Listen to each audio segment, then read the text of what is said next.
Where your husband?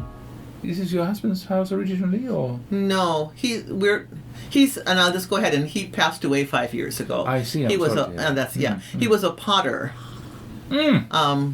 Yeah, not unexpected, maybe. I know. He's from Yamanashi originally, and I'm still close with my in-laws. But he came here to study at the Isho Kenkyujo. I see. Yes. That quite popular now among foreigners as well.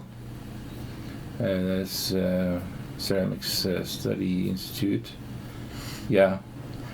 And so actually, we lived in a couple places before we found this house, and it had been built by a professor of his, and we just needed a place to live for a year or two, we thought. So we were planning to build a house out in Enna, and that kind of fell through. And so I just ended up living here and purchasing the house eventually, and so it's now my house. So yeah, that's very, very nice and cozy. But it's very old-fashioned. I mean, I don't have running hot water, or really? The washing machine is outdoors, so it's sort of like, I see, yeah. But even people in Tokyo have, they have their washing machine outdoors. I remember, I think my first apartment was like that, if I remember correctly. Anyway, lots of people had washing machines outdoors, outside of the house. Yeah. Yeah, and no hot water? Well, in terms of, I have the hot water heater, the kind where the Shukan Oyuwakashiki type, where you press the button and the hot boiler? And the same for my bath. I have to heat up the bath water each time. Okay. Oh, yeah. But that's kind of retro. Yeah, retro. Yeah. But it works. Yeah, and it's like it doesn't really. I mean, I'm used to it, and it doesn't bother me. And that's,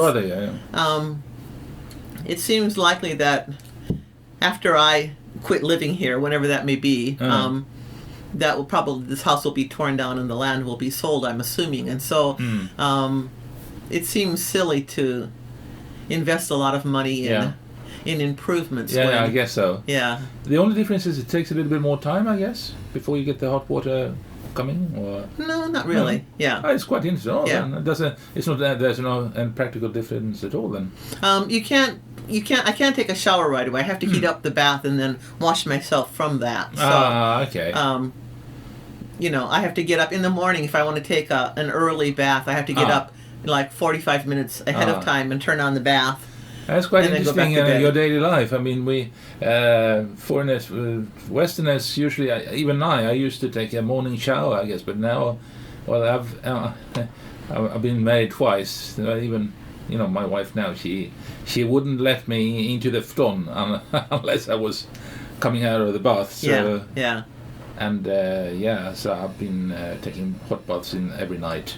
But we have a foreign employee now, a new employee from last month from UK, and he never takes a hot bath in the evening. Yeah, he's got his customs. And I didn't for a long time, and then I guess pretty much all year round. But it's like to warm yourself up before you go to bed. It's like really does make you sleep a lot better. So usually I'll take just a bath to warm up at night, and then a shower again just to wash my hair. Yeah, that's another ready in the morning. Our house too are quite cold, in the winter, and not so great insulation, I guess. No. So drafty.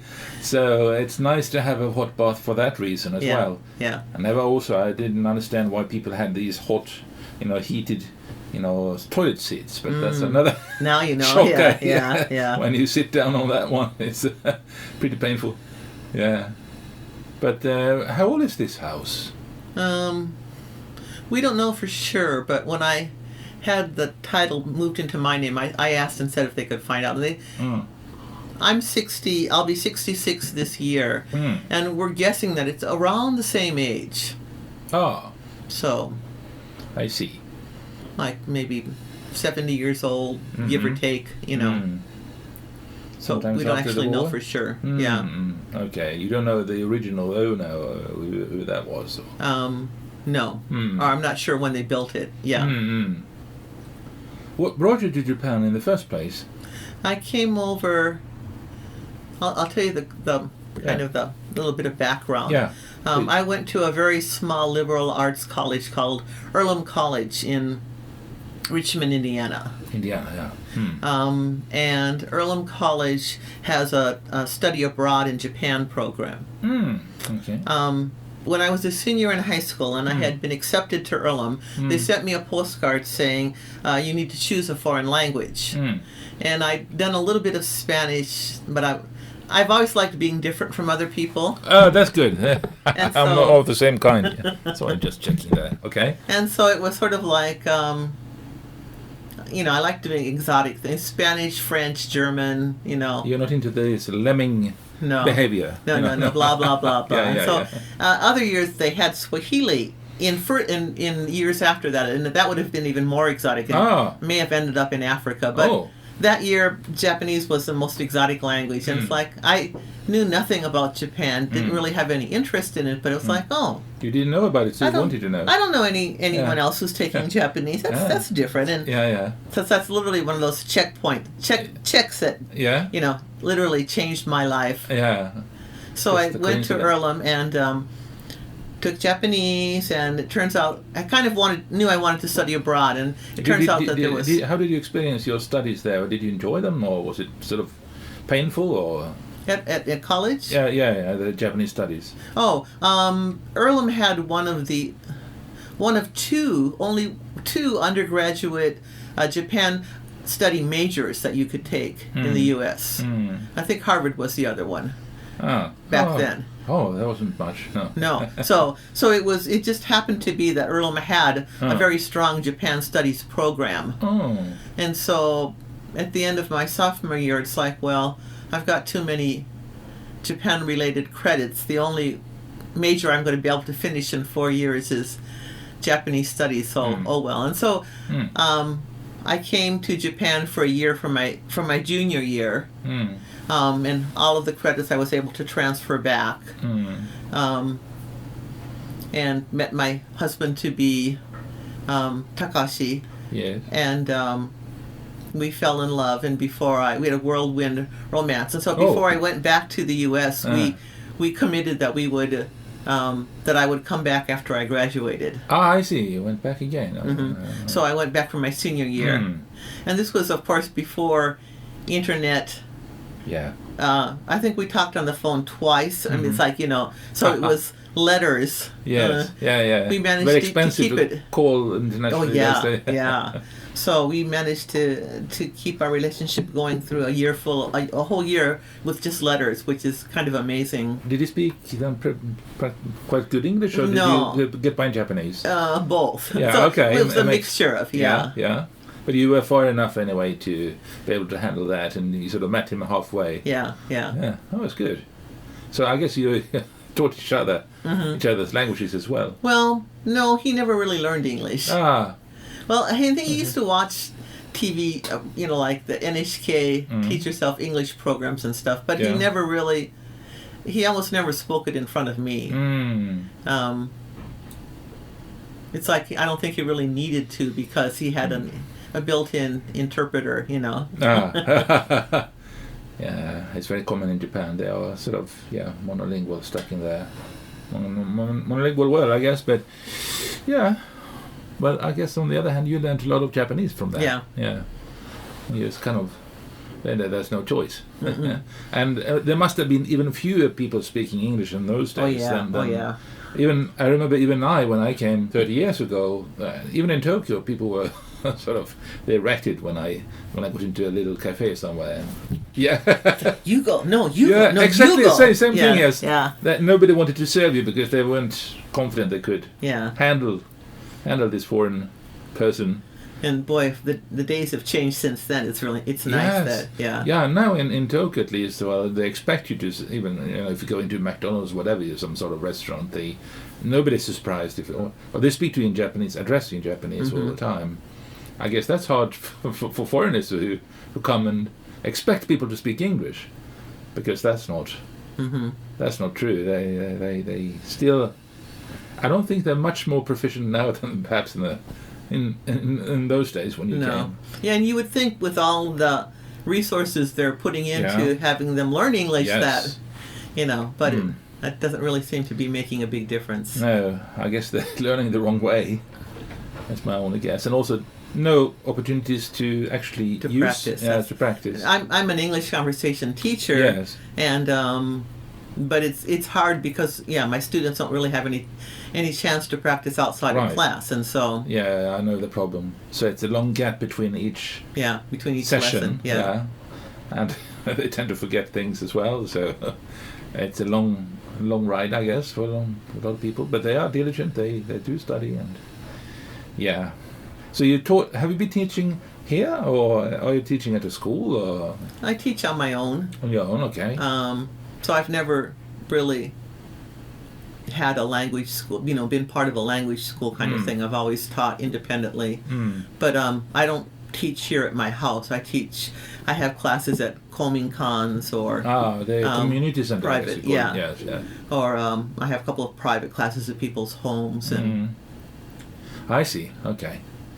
Yeah, I used to do a little bit of that too. I did a little bit of many things, but I'm sure. Yeah, of course, that's a natural. For a native speaker, that's a natural to do that. And how have you? I know that some people who teach at larger institutions, these large companies, are not very satisfied sometimes with the conditions. Or the ALT teachers. Yeah, I think that would be really hard to. The people who teach at schools. Yeah. That would be really hard for me, I think. The monotony. Yes. Kind of being a glorified English, tape recorder kind of. Yes. Yeah. My husband for a while encouraged me to consider opening up an English school. Yeah. And I said no, I never wanted to because I didn't want. Number one, I didn't want the responsibility of having to hire other people. And it's like I enjoy the interactions and the talking with people. Yeah. And so I would, if I became the management, I would have to get less of that. And so that's right. Yes. I've always felt really privileged that I was able to make a good living teaching English conversation, just privately and. Yes. Yeah, it was very popular at one time. I remember in the beginning when I was here, there was one acquaintance, an American, I think. He made quite a lot of money from publishing a book about how to teach English in Japan, and where to find good places to work and how to do whatever. And he was self-published, and he walked around and knocked on bookstores and had them put it on the shelves, and it went well. And wow, yeah. So that it was quite a boom at that time, and I don't know now, but I guess still popular. One natural way for a native speaker to come here and stay. But also it can be sort of isolating, I guess, because you speak English to these people and you don't communicate with them in Japanese. I guess if you can blend into the community, that's a different story. So maybe you've been pretty good there. My daily life is 99% Japanese. Yeah, same here. And so almost all of my friends are Japanese, and I have a broad friend base, and so that's never really been a problem for me. How did you feel about that when you I guess you had quite a bit of skill when you came here after your study American and so on, but you got started. Yes and no. Yes and no, yeah. When I actually lived in a house not too far away that we rented, and was actually Takashi would have friends from school come over, and they would try and include me in the conversation, but it was faster than I could keep up with, and Takashi was my husband. Yes. And people would come over, and they would politely try to include me, and I would say something, and the conversation would go silent. I said, "Oops, okay, I've gotten, I wasn't quite on the topic there." Yeah, that's right. They didn't want to ignore it, but it wasn't really with the flow of the conversation. That's right. And, yeah. And so to get beyond that was, I think I'm pretty much as fluent in both languages. I mean, I'll never have enough technical vocabulary in Japanese, but that's natural. And reading and writing, it'll never be quite as good. But generally, I'm equally bilingual. You don't feel any sort of it's not there's no resistance there. So that must be quite a comfortable feeling. Well, I can sympathize with that. Well, I have the same experience, but in the beginning I had no confidence, but after a while, and as you get into it, Japan becomes a different country. Don't you think so? Mm-hmm. People, and I can see, looking back, the stages that I went through to be. There was a number of years where I was actively trying to be more Japanese. People even now always say, "Oh, she's more Japanese than Japanese." It's something always people say about me, and it's in a way, I know that they're complimenting me. Yes. In a way, it's a little bit annoying in that. Why is it? I do ikebana. I play the koto and shamisen. Yes, ikebana is the flower arrangement. And koto and shamisen are the two musical instruments, traditional instruments that I play. Yeah, shamisen is like a banjo in a way. Kind of, yeah. And the shamisen, koto is like a long harp. A long harp, yeah. Yeah. Horizontal harp, I guess. And so there's various very Japanese things that I do. Yes. And so people hear that and, oh, she's more Japanese than the Japanese. But it's like, it's like, it's like I say, I play the shamisen. I don't play the shamisen. It's like, well, but no, not everyone does. But maybe you do American patchwork and I don't. But I wouldn't call you more American. It's sort of like, people want to put cultural labels on things, I think. But they do. Yeah. Talking about that, did you? How did they receive you as an American for start? As a gaijin. Gaijin, foreigner. Yeah. It was outsider. It's translation, I guess. And I've really never liked that word. No, it's not very. It doesn't feel good. No. It's sort of like alien. Yes, it's been translated that way as well, officially as well. Yeah. But kokujin, a man from a different country. That's a little better. They think I feel it a little better. But as a person from the outside is, you really feel. But that's something also you also feel in Japan all the time, isn't it? That's inside and outside. And not very much anymore. And I'm not sure when that stopped being an issue, but for a long time it was very much. And I have Japanese citizenship, and I got it. I see. After I'd only been living here 6 years, which is apparently very, very short time to be able to get citizenship. I'm still on a permanent residency. Oh, okay, yeah. I kind of want to keep my European passport, I guess. Yeah.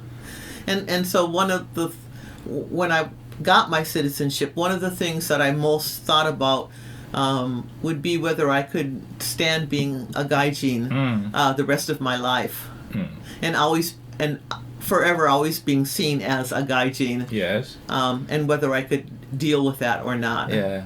Well, it's always there. And when you step into a room, you're different. Yeah. And I guess Tajimi is it's not a small city I'm Swedish. By Swedish standard, 100,000 citizens is pretty large, but Japanese standard is not even, I guess, medium size. So, and on the countryside, I guess more conservative than places like Tokyo. So maybe an extra high hurdle there. I'm not sure. How did you feel about that? Yeah. This is something that doesn't happen anymore, but back then, you'd be walking along and kids would stop and point at you and say, "Gaijin, gaijin, gaijin." Yes. And so and they do it when you can hear. Yeah. And it's like, I'm not an animal in the zoo. It's like, I'm understanding you. It's like, but you come up and say something to them, and, she talks. It's like, it would just make it worse sometimes. Right. And so. But they would also say hello, wouldn't they?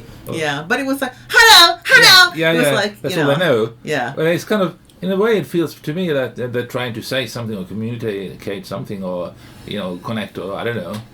They're very curious. I didn't feel that they were doing something bad. I don't know. How about you? Did you feel?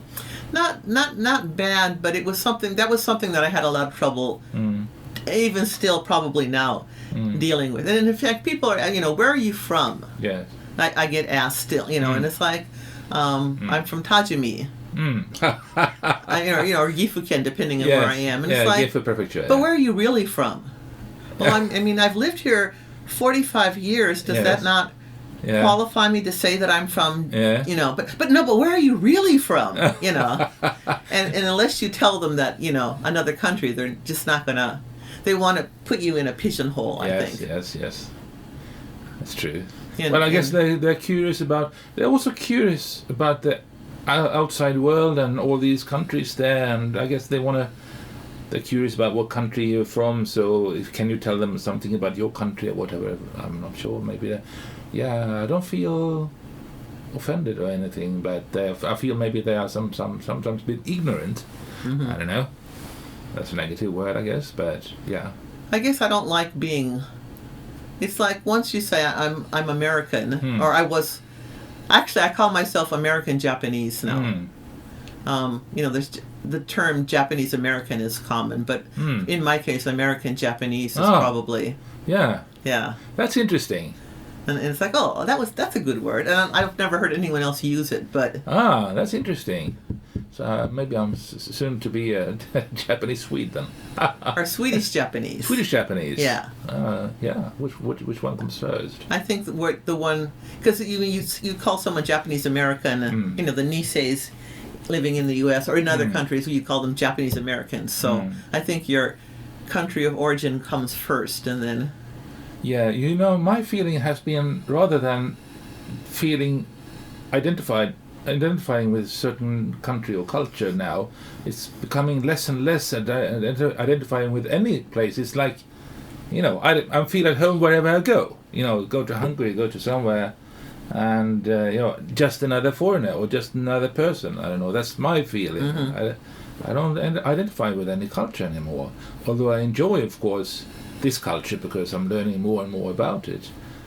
But yeah, I lost the need. I'm not a flag waver anymore. No. And I feel it's kind of a little bit, maybe even ridiculous to see people these flag waving. I think it's good, but it's also not good. Yeah, being proud of, your country. I guess that's a good thing. But Yes. But I'm certainly not a nationalist, and That's right.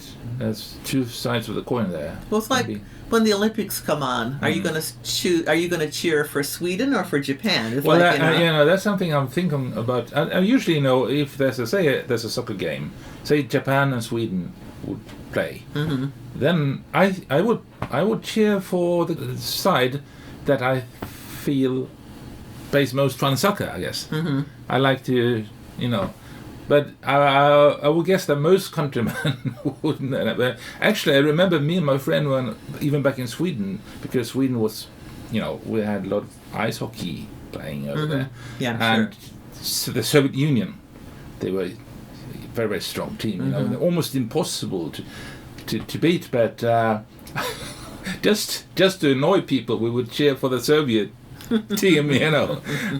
But for the same reason, I guess. So. Yeah.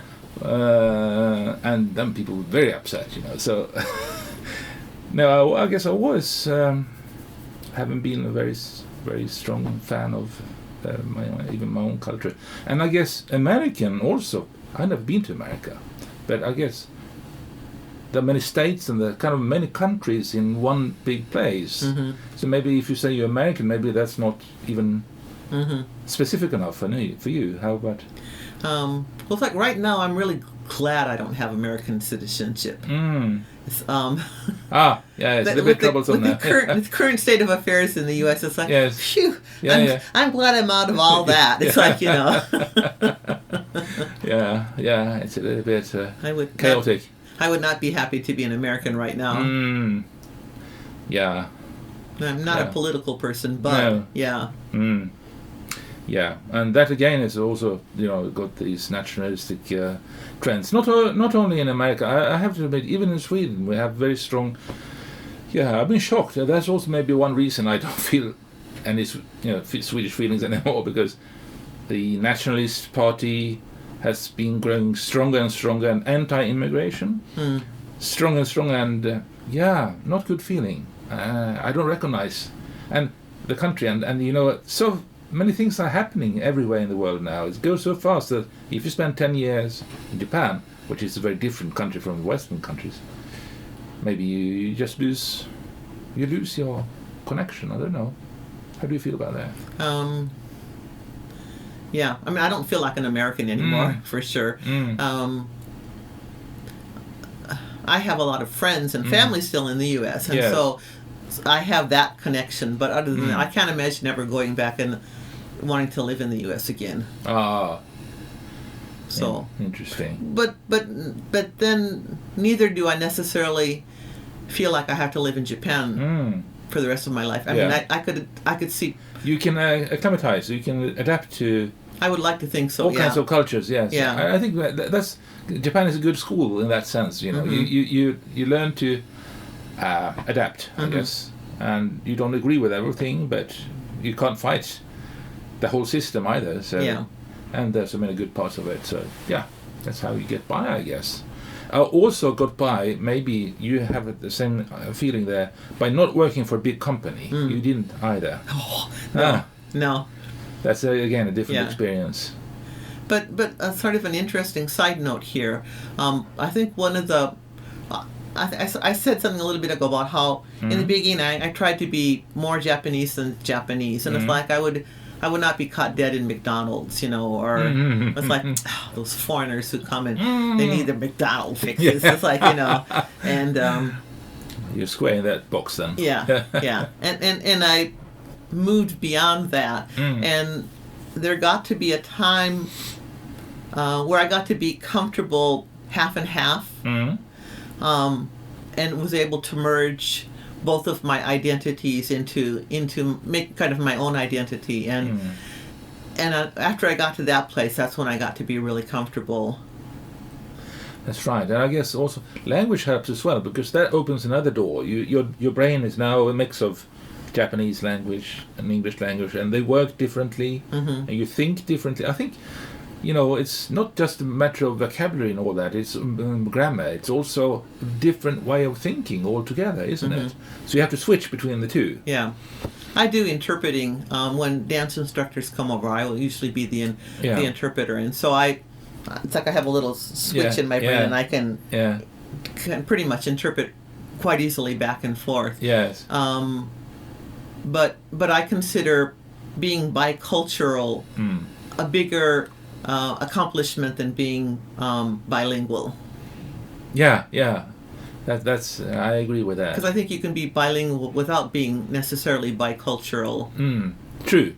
Yeah, it's a matter of your thinking, I guess, attitudes and so on, norms. Yeah, there's a guy, one of my favorite comedians, or maybe my favorite, Eddie Izzard, and he's British, but he's very, you know, Britain also now has the Brexit and they cut off stuff, but he's running marathons, and he's, you know, I think he's run 20 or 25 marathons in a row in different countries, and in each country he has the EU flag and that country's flag, and running around and talking to people, and his movement is called Make Humanity Great Again. Yeah, and I can sympathize with that, you know, thinking more globally, I guess. Living in a different country, and especially one like Japan, you're forced into a different kind of thinking. So I guess we have been lucky there. Yeah. So have you had, in terms of bad experiences, have you had any negative or dark experiences with Japanese culture? I guess, you know, in the beginning it was hard to adjust, and you know, the not really feeling like I was being accepted by people, right, and moving beyond that was quite difficult. Yes. And one of the things I sort of mentioned too is that you can see the stages that people go through. Yes. And it seems like a lot of people, when they first come to Japan, it's like, Japanese are so warm and inviting. Wonderful. And everything. it's like, you know, and they are, but then they come to a certain point where, wait a minute, it's like, they're like secretive, and they're not telling you they're not really telling you anything that's really going on, and right. and they're really hard to read, and you can't tell what they really want to say, and I think a lot of people get stuck there and are not able to move beyond that. Yes. How did you move beyond that? I would think so. Yeah. How did you? Oh, how did I? Yeah. I guess just through living here long enough that I was able to I don't know. Some of it was, my husband was in some ways strict with me in terms of not always fending for me, making me do things myself or dealing with things myself. And since he's passed on, I really thank him for that, because I'm a quite self-sufficient, and I thank him now. It's like back then he seemed kind of mean, because it's like, no, you need to go open your own bank account, or you need to do your own income taxes, you know. And no, you should make this phone call yourself. But thanks to that, you cannot do it. Yeah. And you don't feel uncomfortable about it. You feel more at peace in your life, I guess, when you don't have to fear such things, you know, ordinary, mundane things that were simple in your own country, but seem so hard here. And I also feel like there's been a lot of advantages to being seen as a gaijin woman, in that I'm not held to the same strict standards that a Japanese woman would be held to, and different rules. That's definitely been something that I've been able to use in my favor. More forgiving, yes. Yeah, it's like, well, you know, she's not Japanese, so it doesn't matter so much for her, you know. Where there's and I've learned to work that to my advantage. I still enjoy that sometimes too, but I also feel that the better you get, the more sort of fluent you get in the language, especially the expectations rise, and you know, they're not as forgiving anymore. No, they don't cut you quite as much slack anymore. No, that's right. But that's maybe you can pretend sometimes. You have that advantage, you know. You look different, so it wouldn't be strange if we didn't speak much Japanese. It's a weird and wonderful culture. What do you think is your greatest... Well, you talked about being bicultural. Is a great thing that you benefited from after coming here. But is there anything else that you think is especially great to have experienced or learned or acquired since coming here? I have a lot of friends. And a lot of it is through the dancing that I do. Yeah. Not just in Japan, but, you know, kind of literally all over the world. Oh, are you dancing abroad as well? Yes. Yes, and we bring over instructors from other countries. And so, so it's the network of friends that I have is pretty amazing, and I would consider that my biggest or my greatest joy, perhaps. Yeah. I know that there's Russian dancers here as well in Tajimi. I think the ballet people. I've heard of. I think we met at something once. Okay, have we ever met before? That you and I? Did we meet at an international? Maybe. I haven't been to many international gatherings. I haven't either. So yeah. No, I haven't met many foreigners. Actually, you are the first foreigner, the permanent resident here, that I've ever interviewed or even maybe spoken to, I guess. Yeah. Visitors, of course, and so on, but not permanent like you, like veterans. No, you're the first one. So that's quite interesting. So it's interesting to talk about life itself and, you know, ordinary life. And I think even that is exotic to a lot of people. It's there's so many things are different, but so many things also, to learn. And it is a very, what I would call maybe a classic Japanese interior, with lots of wood and the tatami mat floors. We are sitting on the floor now here, under what do you call these now again? The kotatsu. Yeah, kotatsu. That's right. I love the kotatsu. Yeah. So it's a little heater under the table here, and we have a blanket on top of our knees, I guess. Mm-hmm. Our legs. Yeah. Our legs. And warm and nice for the legs, yeah. Because, as we said, Japanese houses are a little bit drafty and cold sometimes. Yeah. But very cozy. But it's very nice to be able to have when we have dance instructors come. A lot of times after the event, they will come and spend a night or two here. Yeah. And so they're able to experience a very traditional, Japanese house experience kind of thing. And we go to the super spa, the Yorimichi Onsen, this hot spring bath.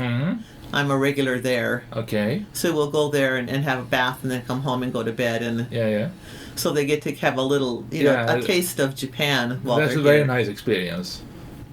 Yeah. And I guess dance is quite nice because it's an international language, isn't it? Mm-hmm. There's no vocabulary involved there other than... Well, there is, but it's in your English. Body. Yeah. And actually, square dancing, it's all called in English, and so... Okay. Yeah. But you... So you do square dancing and... Round dancing. Those are sort of done together. So these are American traditional dances? Yeah. Or... I mean, they're done all over the world. But, I see. And then line dancing, or it's also known as country western line dancing. Okay. I think I've seen that, yeah. On films and stuff. Yeah. Okay. And there's people around Japan also coming and taking part in those events? Or? Yeah. So the event that we're going to be having, hopefully still having in April, is a square dance event. And, about 200 people will come from all over Japan to attend that. From within the country, and then also from abroad as well? For that one, just from Japan. From Japan, okay. Yeah. Okay. The round dance workshop that we were planning to have at the end of April, we're bringing over 2 instructors from the U.S. As special guest instructors for that. So, but we do that fairly often. And I went up to Tokyo on Sunday for a line dance workshop there. And so I kind of regularly organize trips, usually involve dance-related trips that I organize and take, mostly to the U.S., but sometimes to other countries too.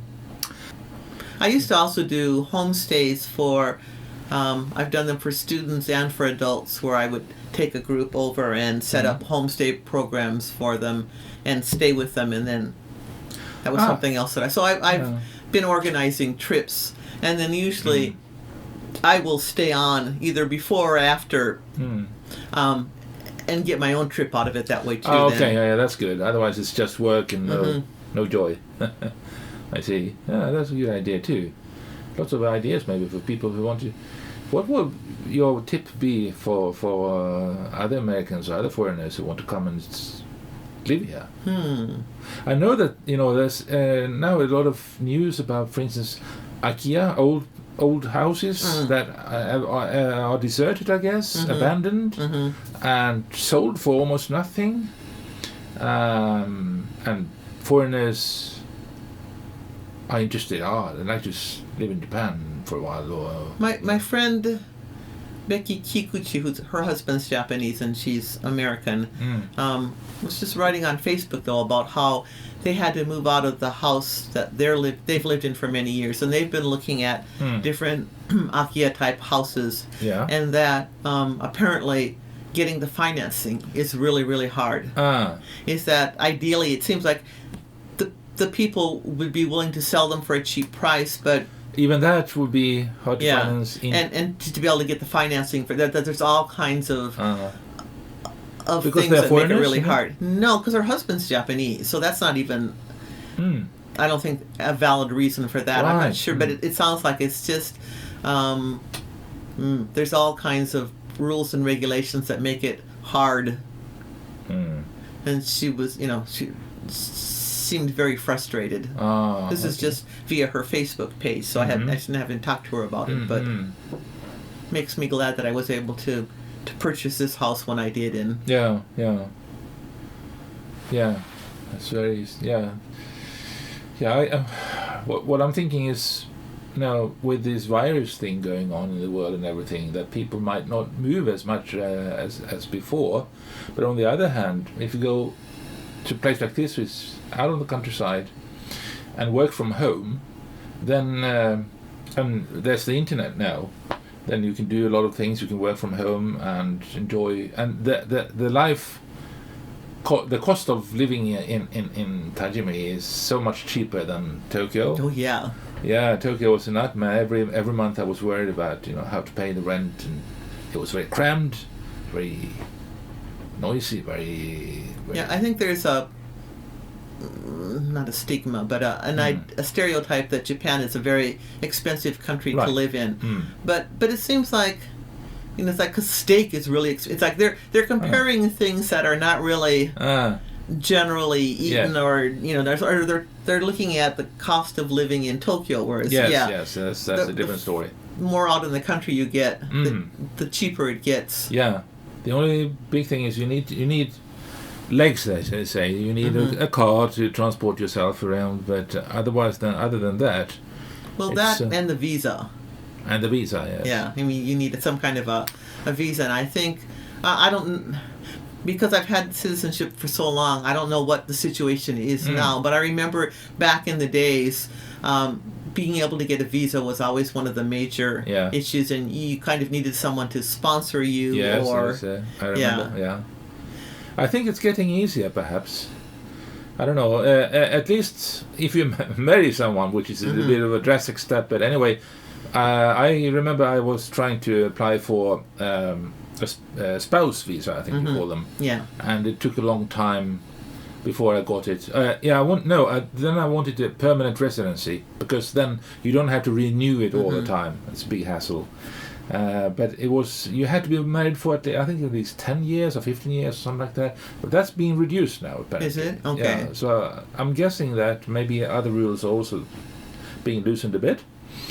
And they will need more foreign workers as well over time. Yeah, I mean, because the population, is so top heavy with older people here that that's right. They don't have enough young people for sure. In the care sector as well, there's a lot of there's a lack of people and to take care of all the old people there as well. So they're going to have to do something. So there's going to be changes going on. So maybe, the whole world now will go through some changes with this virus. There's kind of a shocker there that, that sort of awakens people a bit, that you can work in different ways. Maybe companies will be more, there was a movement at one point in Japan too, to move out people to satellite offices, as they call them, and have them not going, having to commute commuting every day. In Tokyo you can commute 1 hour or 2 hours one way. That's 4 hours a day. That's crazy, but then it never happened. But now perhaps maybe things will change now. You want to stay on in Japan, I guess, and what's your plan from now on? I actually have asked to be put in my husband's family grave. Oh. So it's like it's permanent as it can get. Yeah. I know that when my husband passed away, there was apparently a flurry of people saying, "Do you think she's going to move back to the U.S.?" But it's not even anything that I ever really considered. That's another thing, when talking about graves and things and the funerals and stuff. Religion is very, very different from Europe, and I think America as well. We have this, all-powerful God and stuff, and they don't have it. They do a little bit of everything for the funerals. They do Buddhist most of the time, I guess, and for marriage they some do people for Christian Shinto, a lot of the time. Some people Shinto, the native religion, and baptism. They have some sort of ceremony where they bring the baby to a shrine, a Shinto shrine, and have the priest bless her or him, So that's Shinto, and it's a mix of everything. And Mm-hmm. they don't really seem to go very deep into anything or No. all these things. So that's a huge difference I feel from our Western culture. For sure. How do you feel there? That's I feel quite relieved myself because there's nobody is trying to drag me into something. But I'm not religious at all myself, and so I am actually quite comfortable. yeah, That suits me fine, and you have no problem with going into the Buddhist grave there. There's no problem. no, not at all. And the one thing is that we don't have any kids, and so I actually have. After my husband passed away and I had to take care of all the paperwork and all the stuff that had to be done, it made me realize, wait a minute, when I pass away, I don't have any blood relations here. And so it could be quite complicated in that my siblings in the U.S. would inherit this house. But my siblings in the U.S., none of them are going to be interested in this house, and it's not as if it's really, really valuable so that they could sell it and get a lot of money for it even. I mean, so it's like, I really need to put my affairs in order because otherwise it's going to be really a mess, you know. Never thought of that. So my Japanese niece, my older brother's daughter, has offered to be my, what's the word? Not guarantor, but hoshonin. Kind of. It's a guarantor, I guess. Someone who will be legally responsible for my affairs. Yeah. And so I had a legal document made up, and my life insurance is in her name, and things like that. I took care of those kind of things because otherwise I didn't want to leave someone with a horrible mess of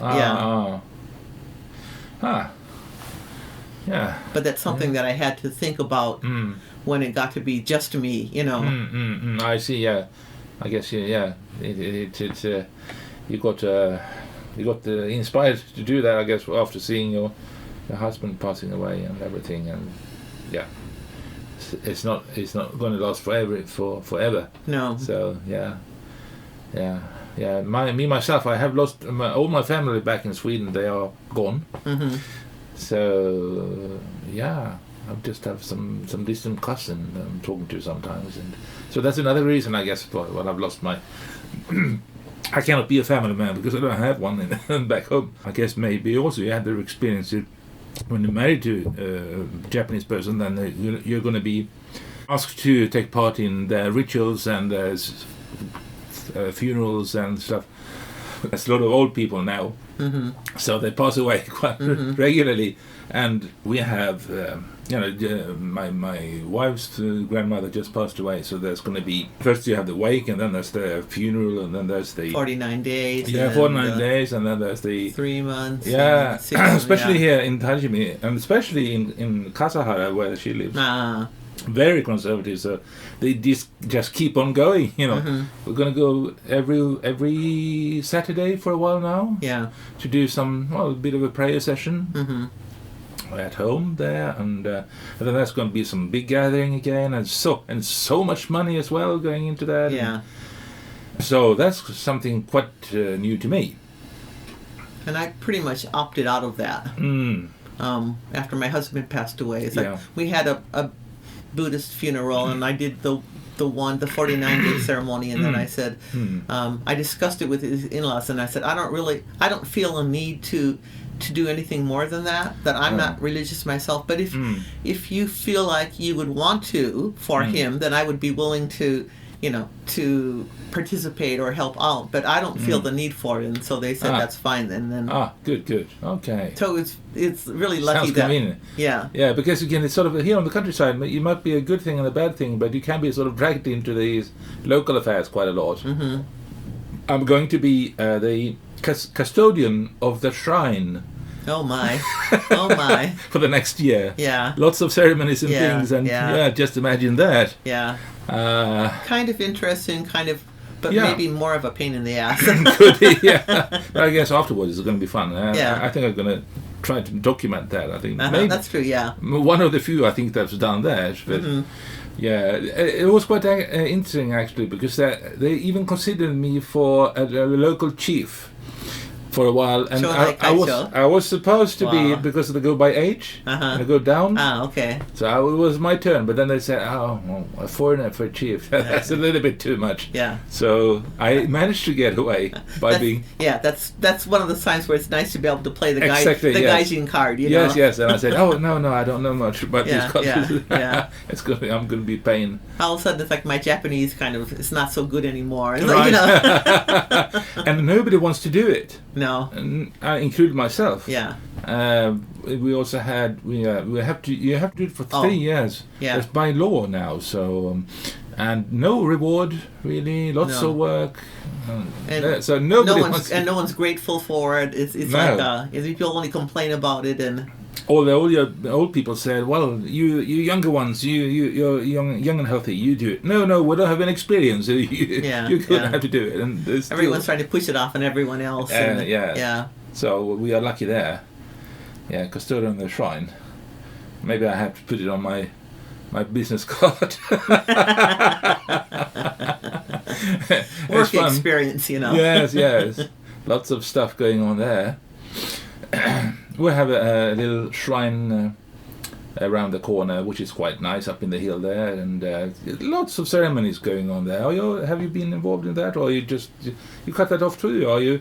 Do you feel that you're not part of the community, or are you involved in the local affairs and doing stuff? Here in my neighborhood association, not really, but kind of by choice. I see. 'Cause I don't really have time. Right.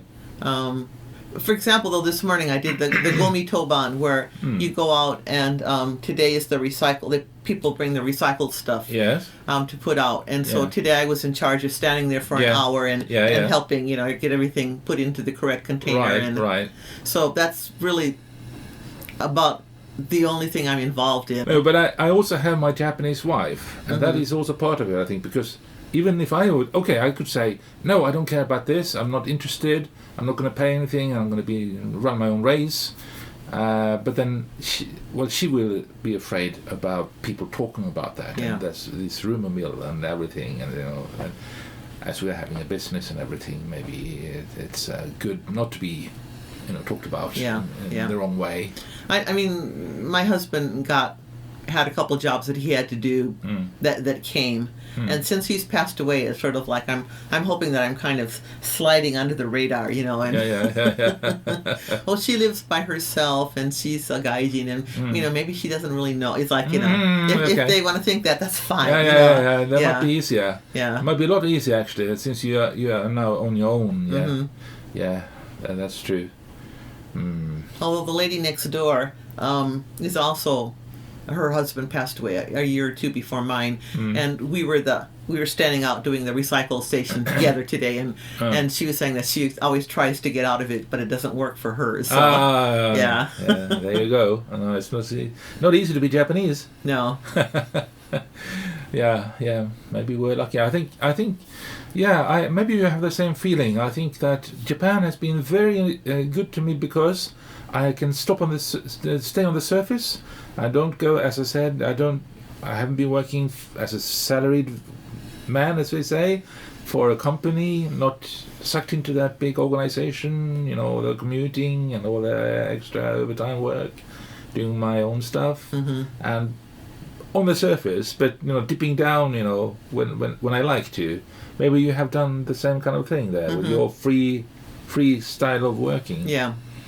I'd say that I'm very much assimilated into the culture, and and I'm not sure exactly when it quit happening, but people don't turn around and do gaijin or try to speak to me. No one tries to speak to me in English anymore. That almost never happens. Oh. And I don't know it's been quite a while. Only here in your neighborhood, or is it also if you go to other Tokyo? Places? It's very seldom that someone comes up and tries to. And I don't know if I give up a certain vibe, that I have a Japanese vibe about me, or I don't know what it is, and it's not even something that I'm ever conscious of. Maybe if you're a foreigner, who a non-Japanese person, I prefer that term actually, who doesn't really speak Japanese, maybe you have a certain hesitancy about you, and that's what it is that gives you away. I don't. Could be. It's something that I've thought about, and I don't really know the answer to, but. You never had the experience I had once in Tokyo, where kind of a little bit of a drunk, I guess, in the train. He came up to me, but they lose their, inhibitions when they have a little bit under the belt, so to say, under the vest.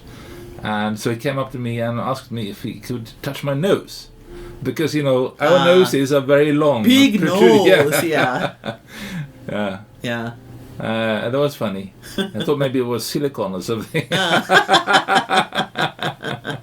Yeah, we do have big noses. There's something that people and people always they for instance, my wife says, "Oh, what do you say? These hollow the cavities where your eye sockets. No, not your eye sockets. Eye sockets, yeah. What do we call it? Under the eyebrows, or this area here? Yeah, eye sockets, I think is cavity.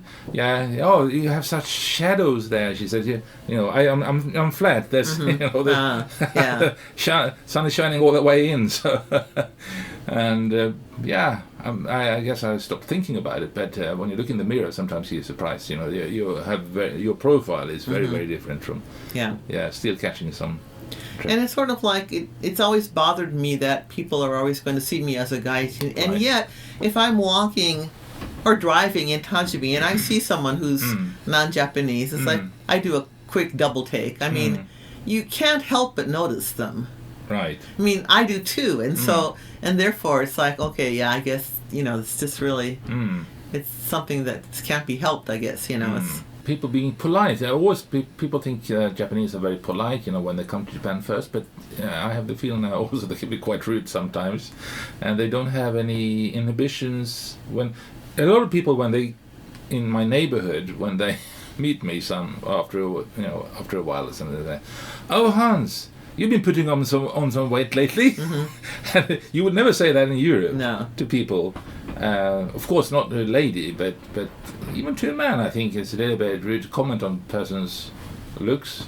But they do it very, it's kind of like talking about the weather. What's your weight today? I get, because I'm a large person. Yes. And people will meet me and go, "Oh, Key!" It's like, "You're so big!" It's like, and it's like, well, thank you, I never had noticed that until you pointed it out to me, That's part of living in Japan, I guess, to be as big as, I'm also quite a large person, as you can see. And you feel large a lot of the time, because people are slim and small and all that, and they also like to comment on your looks as a man, especially. But I guess by Japanese standards, it's not considered rude, and it's like, exactly. I've noticed something about you. It's like, you got your hair cut. Exactly. Oh, I like that shirt on you. It's like, it's just something along that line. Oh, you put on a little weight, Right. So, what's your advice to anybody who wants to come and live here in Japan, like you have, like a long-term thing? Gosh. I don't even. It's been so long that it's really hard for me to even. Yeah. I see what you mean. Yeah. I mean, obviously, find something to help you assimilate. A way to make friends. I mean, start a hobby, or, that's the dancing really helped me with that. And, find something where you can sort of slip into the culture and... Was it because of that you could learn the language better, or did you feel that you were proficient enough when you came from America? Oh, I wasn't. No. I was... Most people are not, I think. No. It's very hard to learn. I mean, I had taken 4 years of Japanese by that time, and so I spoke some Japanese, but I was... And people often ask, how long did it take you to get to be bilingual or to be proficient? And it's like, there's not really any... There wasn't a day where, now I'm proficient. Yesterday I was, it's like... Right. It's such an ongoing process. Yes.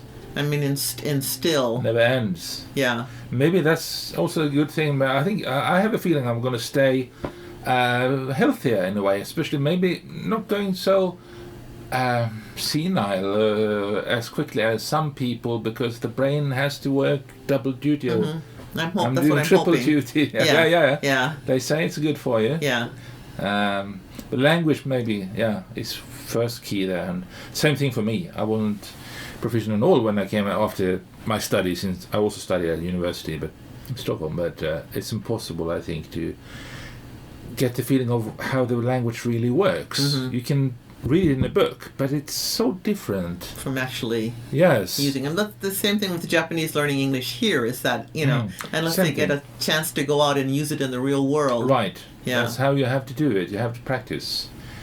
I went to a lot of pubs. That's one way. People, button up a little bit, and you get into a conversation. And also, I think maybe not being scared of talking, whatever, overcoming your fears there helps a lot. Being a naturally outgoing person is definitely a big help. Yes. Yeah.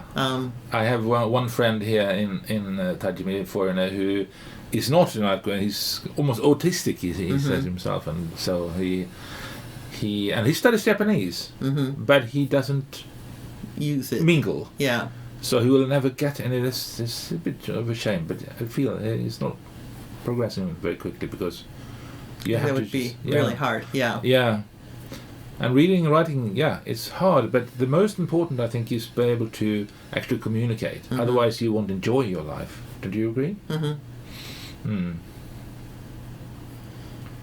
one of the things that I've tried to do always is kind of be a bridge between Japan and other countries, and that's something that maybe I have a natural gift for, perhaps, and in the dance world, I've always written articles about dancing in Japan for English publications, and taking groups of Japanese abroad to dance events, and kind of being a nice go-between is something that I really enjoy being and doing. Yeah, that's a very good thing. So you need a place to live. You need the language. You need social life. And something to bring you into the social life, a hobby or something like that. If you have those things, life can be pretty comfortable. I think. Very good food here. I know that. I'm much healthier for living here. Yeah. It's like I make my own miso, and in fact tomorrow I have my miso making class. Yeah. Oh, really? Yeah. Oh. I make my own miso. Yeah. And that's a big thing here, isn't it? And I like that too. They, for instance, oden. These what do you call them? What do you call them in English? Oden. I'm sure it's oden. Oden. There can't be any other word for it. All kinds of vegetables and stuff that you you boil, and there's a broth, I guess. And I thought it was a little bit smelly when I was back in Tokyo. It is a bit smelly. They cook it in this miso here in Tajimi. They turn black, completely, but they're so good. So miso is a wonderful thing. And it's because it's a fermented food product. It's, the health benefits are very. Same thing with natto. I don't know if you enjoy that. I'm acquiring a taste for it. Yeah. Yes. I'm a big natto fan. There's fermented beans, and many foreigners have problem with them. But no, I feel it's like the same as cheese. Cheese is smelly too. Blue cheese, whatever.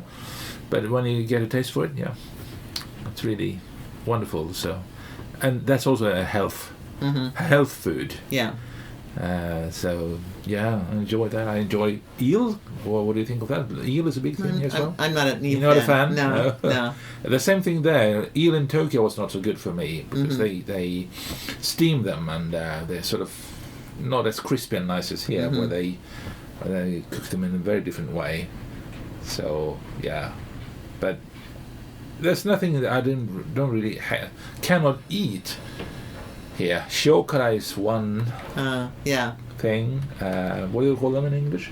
There's not really word for things like that, but it's made from squid, from the ink of the squid, maybe. Yeah. Very pungent. Yes, pungent. Yes, yeah. That's a good word. But people who like to drink sake, Japanese sake and so on, they like to have it as a kind of a snack for that, I guess. And yeah. But otherwise, these are just special things, and in general, not all Japanese like them either. So. No, that's right.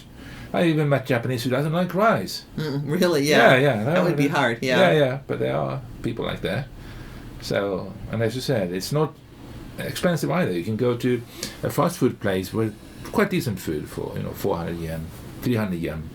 Well, and the fact that there's no tipping or, the sales tax has gone up here, but when I go back to the U.S. and you look at the prices on the menu, and it seems reasonable, but then you add in the tax and the tip, and it's like, tipping, I'm not used to. I haven't never done. There was some back in Sweden, but no, I think it's gone now, basically. And in the U.S., it's very stressful. A big thing. Yes.